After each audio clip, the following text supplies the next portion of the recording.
ஜாதி அப்படின்ற ஒன்றுக்கு 2000 வருஷத்துக்கு மேலே வரலாறு இருந்தாலும் இன்னைக்கு வரலையும் அது ஒரு கோர் இஷ்யூவாக இந்தியன் பாலிடிக்ஸில் இருந்துக்கிட்டு இருக்கு அப்படின்றதுக்கு இன்னைக்கு பிரதமர் பேசியிருக்கிற கருத்து முக்கியமான ஒன்றுன்னு எடுத்துக்கிறதா? இதுவரையிலும் இவ்வளவு அழுத்தம் திருத்தமாக ஜாதியை முன் வச்சு அவர் பேசுனதில்லை. இதில் அவர் ஸ்பெசிஃபிக்காக சொல்கிறார், ஜாதியின் பேரால் ஒரு விஷத்தை பரப்புகிறாங்க அப்படின்றாரு. காங்கிரஸ் இன்னைக்கு நேர்மையாக பேசுகிறாங்க. காங்கிரஸுடைய கொள்கைகள் 1947 எப்படி இருந்ததோ அதே மாதிரி இன்றைக்கி இருக்க முடியாது. 1947 இந்தியாவை ஒருமைப்படுத்துறது தான் முக்கியமான கொள்கையாக இருந்தது. பிரின்ஸ்லி ஸ்டேட்ஸு, ட்ரைபல் ஏரியா எல்லாத்தையும் பிரிட்டிஷ் இந்தியாவோட சேர்த்து இண்டிபெண்டன்ட் இந்தியாவை கொண்டு வரணுங்கிறது தான் முக்கியமான நோக்கமாக இருந்தது. இன்றைக்கி அதை பற்றி பேச முடியுமா? அப்போ திட்டம்னு சொல்லி பிளானிங் கமிஷன் சொல்லி போட்டபோது விவசாயத்துக்கு உரிய இடம் கொடுத்தாங்க, இண்டஸ்ட்ரிக்கு இன்னும் கொஞ்சம் உரிய இடம் கொடுத்தாங்க. இப்படி பார்த்துக்கிட்டே போகும்போது சோஷியல் டிஸ்பாரிட்டிஸ் வளர்ந்துக்கிட்டே போகுது, அது குறையலை அப்படிங்கிறத பார்த்தாங்க. இன்றைக்கி ராகுல் காந்தியும் கார்கேயும் ரொம்ப தெளிவாக இருக்காங்க. எது இந்தியாவை வளர்ச்சியை நோக்கி இட்டு செல்லும்? இந்தியாவின் வளர்ச்சி என்பது இந்தியாவில் உள்ள சில பேரின் வளர்ச்சியாக மட்டும் இருக்கக்கூடாது, அது எல்லோருடைய வளர்ச்சியாகவும் இருக்க வேண்டும் அப்படின்னு சொல்லி பார்த்தா, அப்போ ஒருங்கிணைந்த வளர்ச்சி வேணும்னா அதுக்கு சில மாடல் இருக்கிறது. இன்றைக்கி தமிழ்நாடு, கேரளாலாம் அப்படிப்பட்ட மாடல். அவங்க 40-50 வருஷமாக இந்த ஒருங்கிணைந்த வளர்ச்சியை நம்பினாங்க, அப்படி செயல்பட்டாங்க. சில மாநிலங்கள் செயல்படலை. இந்த ரெண்டு குழுக்களுக்கு இடையில் உள்ள வித்தியாசத்தை பார்க்கும்போது இன்றைக்கும் இனிமேலும் இந்தியா முற்றம் முழுக்க உயர வேண்டும் என்றால் அதற்கு இந்தியாவில் உள்ள அனைவருக்குமான வாய்ப்புகள் சமமாக அளிக்கப்பட வேண்டும் அப்படின்னு நினச்சி இவங்க பேசுகிறாங்க. இதில் பாரதிய ஜனதா கட்சி எப்படி பேசுகிறாங்கன்னா, அவங்க ஹிப்போக்ரிட்டிக்கலாக பேசுகிறாங்க.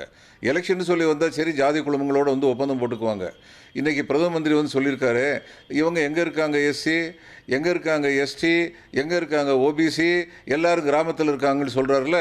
எந்த அடிப்படையில் சொல்கிறாரு? எந்த புள்ளி உரத்துடைய அடிப்படையில் சொல்கிறாரு? அப்போ எஸ்சி எங்கே இருக்காங்க, எஸ்டி எங்கே இருக்காங்க, ஓபிசி எங்கே இருக்காங்கலாம் அரசுக்கு தெரிஞ்சிருக்கிறது இல்லை. ஏன் அதை வெளியில் கொண்டு வரதில் தயக்கம்? திரும்ப திரும்ப இந்த தப்பான தகவல்களை சொல்லி சொல்லி மக்களை ஏமாத்திக்கிட்டே இருக்க முடியாது.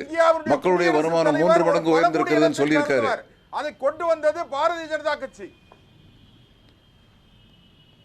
ஆமா, அந்த பழங்குடி இனத்தை சேர்ந்தவருக்கு பார்லிமெண்ட்டுங்கிறதுக்கான டெஃபினிஷன் என்னுடைய நண்பருக்கு தெரியுமா? இந்திய அரசியல் சட்டத்தில் பார்லிமெண்ட்டுங்கிறதுக்கான டெஃபினிஷன் செல்வம் அவர்களே உங்களுக்கு தெரியுமா? Parliament includes the president of India and members of parliament. இதுதான் பார்லிமெண்ட்டு. இது நம்முடைய நாட்டுடைய இந்திய அரசியலமைப்பு சட்டம் சொல்லுது. பார்லிமெண்ட்டுக்குன்னு புது கட்டடம் கட்டும்போது நீங்கள் இது குடியரசுத் தலைவரை கொண்டு வந்தவர் எங்கே கொண்டு வச்சிங்க? என்ன பேசுகிறீங்க நீங்கள்? சும்மா பேருக்கு ஒருத்தர் அங்கே உட்கார வச்சுட்டு அதே மாதிரி தான் இதுக்கு முன்னாடி இருந்தவர் கோவிந்துக்கு என்ன மரியாதை கிடைச்சது? கோயிலுக்குள்ளே நுழைய முடியல. இதுதான் நீங்கள் கொடுத்த மரியாதை இந்த நாட்டுடைய குடியரசுத் தலைவராக கொண்டு வந்ததுக்கு அப்புறமும். அதனால இதெல்லாம் அதிகமா பேசாம இருந்தீங்கன்னா உங்களுக்கு மரியாதையா இருக்கும். பேச போனா நீங்க எப்படி நடத்துறீங்கிறது எல்லாருக்கும் தெரியும். விழுப்புரத்துல கோவிலுக்குள்ள போக முடியல. அண்ணாவின் பேரை சொல்லக்கூடிய விழுப்புரத்துல கோயிலுக்குள்ள போக முடியலன்னா அதை நாங்க ஆதரிக்க போறதில்லை. விழுப்புரத்துல கோயிலுக்குள்ள போக முடியலன்னா நாங்க அதை ஆதரிக்கிறது இல்லை. அதைத்தான் நாங்கள் திரும்ப திரும்ப சொல்கிறோம்.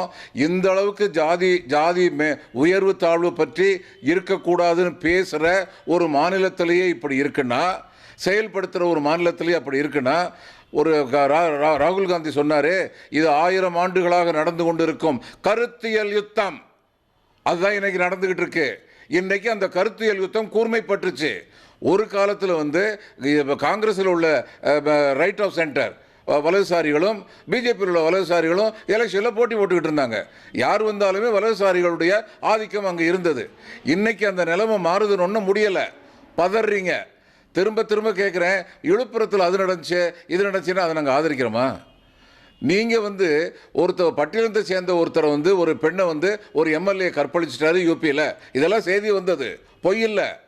அப்போது அந்த பெண்ணுடைய தகப்பனார் தைரியமாக போய் கம்ப்ளைண்ட் பண்ணிட்டார் போலீஸ் ஸ்டேஷனில். அப்போ போலீஸ் ஸ்டேஷனில் விசாரிக்கிறோம் வாங்க அப்படின்னு சொல்லி போலீஸ் ஸ்டேஷனில் அவர் அடித்து கொல்லப்பட்டார் அப்படின்னு சொல்லி செய்தி வந்தது. சொல்லுங்கள், என்ன நடவடிக்கை எடுத்தாங்க அந்த கவர்மெண்ட்டில்? பீஃப் வச்சிருக்கிறாரு அப்படிங்கிற சந்தேகத்தில் ஒருத்தர் அடித்து கொண்டாங்களே, என்ன நடவடிக்கை எடுத்தாங்க? இங்கே தமிழ்நாட்டில் ஜாதி கொடுமை இல்லையா? இருக்கு.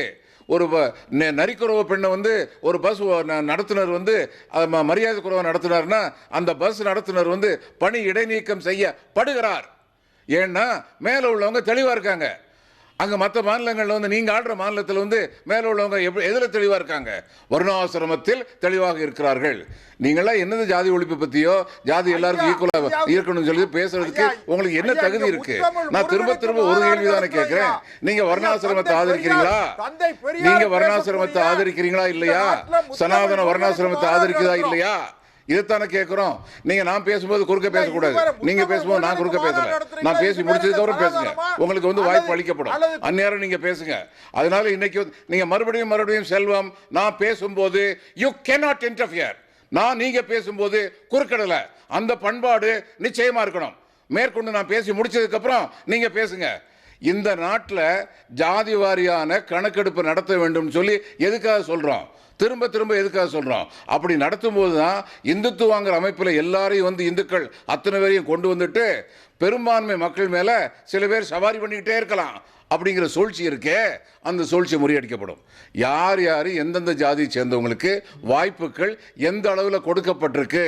காங்கிரஸும் தப்பு பண்ணியிருக்கு, நீங்களும் தப்பு பண்றீங்க. ஜாதிவாரி கணக்கெடுப்பு வரட்டுமே, அப்போ உண்மை தெரிஞ்சிரும்ல. அந்த உண்மையை சொல்றதுக்கே உங்களுக்கு பயம். ஏன்னா அது உங்களுடைய சமுதாய அரசியல் கொள்கைக்கு எதிரானது. அதனால சும்மா பேசுறதுல அர்த்தம் இல்லை, செயல்ல காட்டணும். ராகுல் காந்தி தாங்கள் செய்த தவறுகளை ஏற்றுக்கொள்கிறார். ஆமா, எங்கிட்ட ஃபிகர் இருந்தும் நாங்கள் வெளியிடல, அடுத்து நாங்கள் பதவிக்கு வந்தா வெளியிட்டு விடுவோம் அப்படின்னு சொல்றாரு. நீங்க பதவியில் இருக்கீங்க, வெளியிட்டுருங்களேன். ஏன் வெளியிட முடியல? அதனால உண்மையில என்னன்னா இது இரண்டு கருத்தியல்களுக்கும் நடக்கின்ற யுத்தம். இந்த யுத்தத்தில் வந்து பிரதம மந்திரி வந்து திரும்ப ராகுல் காந்தியும் மற்ற பல மாநிலங்களைச் சேர்ந்த அரசியல் தலைவர்களும் ஜாதிவாரி கணக்கெடுப்பு வேண்டும் அப்படின்ற கோரிக்கை பல காலமா சொல்றாங்க. ஜாதிவாரி கணக்கெடுப்பு வேணும்னு சொல்றதே ஜாதியின் பெயரால் அரசியல் செய்யறது அப்படின்னு சுருக்கி பார்க்க முடியுமா அப்படின்னு ஒரு கேள்வி. அப்போதெல்லாம் நாடாளுமன்றத்திலோ தேர்தல் மேடைகளிலோ எந்த பதிலும் சொல்லாத பிரதமர் இப்ப ஜாதி அரசியல் செஞ்சு சமூகத்தை பிளக்க பார்க்கறாங்க அப்படின்னு சொல்றத எப்படி புரிஞ்சுக்கிறது?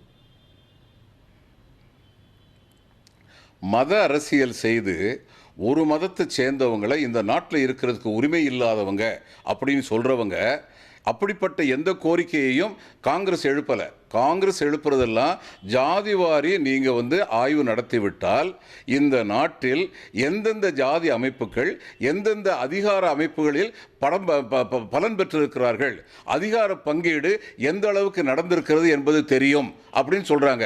This is the basic rule of democracy. டெமோக்ரஸிங்கிறது என்ன? எல்லோருக்கும் எல்லாம் கிடைப்பதற்கான வாய்ப்புகள் வழங்கப்பட வேண்டும். அந்த எப்போ வாய்ப்புகள் வழங்கப்பட்டிருக்கின்றனவோ இல்லையாங்கிறது தெள்ள தெளிவாக எப்போ தெரியும்? உங்களுடைய ஜாதிவாரி கணக்கெடுப்பு நடத்தினதுக்கு அப்புறம் தெரியும். ஏன் பயப்படுறீங்க ஜாதிவாரி கணக்கெடுப்புக்கு? ஏற்கனவே உள்ள ஃபிகர், நீங்கள் தானே அரசியல் இருக்கீங்க, சொல்றதுக்கு உங்களுக்கு என்ன தயக்கம்? சும்மா பேசினா பத்தாது, எல்லாரையும் நாங்கள் பார்க்குறோன்னு பார்க்கறதுக்கான வாய்ப்பு உங்ககிட்ட இருக்குல்ல, செய்யுங்க. அப்படி செய்யாம ஜாதியினால இந்த நாட்டை, ஜாதி பேரால இந்த நாட்டை பிளவுபடுத்துறாங்க அப்படின்னு யார் சொல்றது?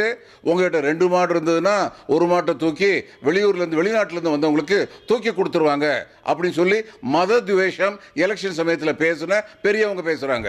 இந்த நாட்டில் 80 நாங்க 20 நீங்க புரிஞ்சுக்கோங்க அப்படின்னு வார்னிங் கொடுக்குறவங்க இந்த நாட்டில் வந்து சமத்துவத்தை பற்றியோ சம உரிமைகளை பற்றியோ பேசுறதுக்கு தகுதி இல்லாதவங்க.